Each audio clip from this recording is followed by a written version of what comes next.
ಆದರೂ ಸುಮ್ಮನೆ ನಿಂತ್ಕೊಂಡು ಕಾಯ್ಕೊಂಡು ಅಲ್ಲೇ ಆಚೆ ಕಡೆಯಿಂದನೇ ನೋಡ್ತಾ ಇದೀವಿ ಸರ್. ಸರ್ ಮಹಿಳಾ ಟೀಮ್ ಹೊಡೆದಿರೋದು ಖುಷಿ ಆಗ್ತಿದೆ.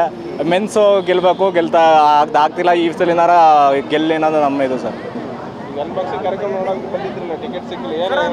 ಸರ್ ಟಿಕೆಟ್ ಅವಾಗಲಿಂದ ವೆಯ್ಟ್ ಮಾಡ್ತಾ ಇದೀವಿ, ಸಿಗ್ತಾ ಇಲ್ಲ. ಇಲ್ಲೇ ಗೇಟಿಂದ ನೋಡ್ತಾ ಇದೀವಿ ಸರ್. ಎಲ್ಲ ಟಿಕೆಟ್ ಎಲ್ಲ ಸೋಲ್ಡ್ ಔಟ್ ಆಗಿದೆ. RCB ಈ ಸಲ ಈ ಅನ್ಬಾಕ್ಸ್ ನೇಮ್ ಎಲ್ಲ ಚೇಂಜ್ ಮಾಡ್ತಿದ್ದಾರೆ. ಈಗಾರ ಗೆಲ್ತಾರ ಅದು ನೋಡೋಣ ಸರ್. ವುಮೆನ್ಸ್ ಗೆಲ್ತಿದೆ, ಮೆನ್ಸ್ ಗೆಲ್ಲಬೇಕು. ನಮ್ಮದು ಮೇಯ್ನ್ ಇಂಟೆನ್ಷನ್ನು ಅದಿದೆ. ಮೆನ್ಸ್ ಗೆದ್ದರೆ ಇನ್ನೂ ಖುಷಿ ಆಗುತ್ತೆ ಸರ್. ಈ ಇಯರ್ 24 ಗೆದ್ದರೆ ನಮ್ಗೆ ಇನ್ನೂ ಖುಷಿ ಆಗುತ್ತೆ. ನಾವು ಅದನ್ನ ಎಕ್ಸ್ಪೆಕ್ಟೇಷನ್ ನಮ್ಮದು ಇರೋದು ಸರ್. ರವಿ ಕಿರಣ್ ಅಂತ. ಏನು ಮಾತಾಡ್ಬೇಕ್ರಿ?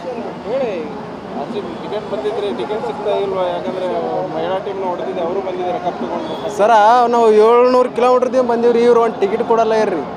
3ಕ್ಕೆ ಬಂದು ಪಾಳೆ ಹಚ್ಚಿವ್ರಿ. ಕರ್ನಾಟಕದವ್ರಿಗೆ ಕೊಡಲಿಲ್ಲ, ಮತ್ತೆ ಯಾರಿಗೆ ಕೊಡ್ತಾರ್ರಿ ಸರ್ ಇವರು? ಟಿಕೆಟ್ ಸೂಟ್ರಿ.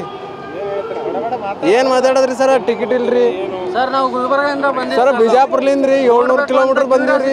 ಬಂದಿವಿ. ವುಮೆನ್ಸ್ ಟೀಮ್ ಬೇರೆ ಗೆದ್ದಿದೆ. ಅಷ್ಟು ದೂರದಿಂದ ಬಂದೇವ್ರಿ. ಟಿಕೆಟ್ ಸಿಗಲ್ಲ ಆಗ್ಯದ್ರಿ ಸರ್. 3ಕ್ಕೆ ಪಾಳೆ ಹಚ್ಚಿವ್ರಿ. ಫಸ್ಟ್ ಟೈಮ್ RCB ಗೆದ್ದದ್ರಿ. ಕಪ್ ನೋಡ್ಬೇಕಂತ ಬಂದೀವ್ರಿ. ಒಟ್ಟು ಅದು ಏನು ತೋರ್ಸಲ್ಲ ಆಗ್ಯಾರ, ಒಳಗೆ ಬಿಡಲ್ಲ ಆಗ್ಯಾರ ಇವರು. 700 ಕಿಲೋಮೀಟರ್ದಿಂದ ದೂರ ಬಂದೀವ್ರಿ.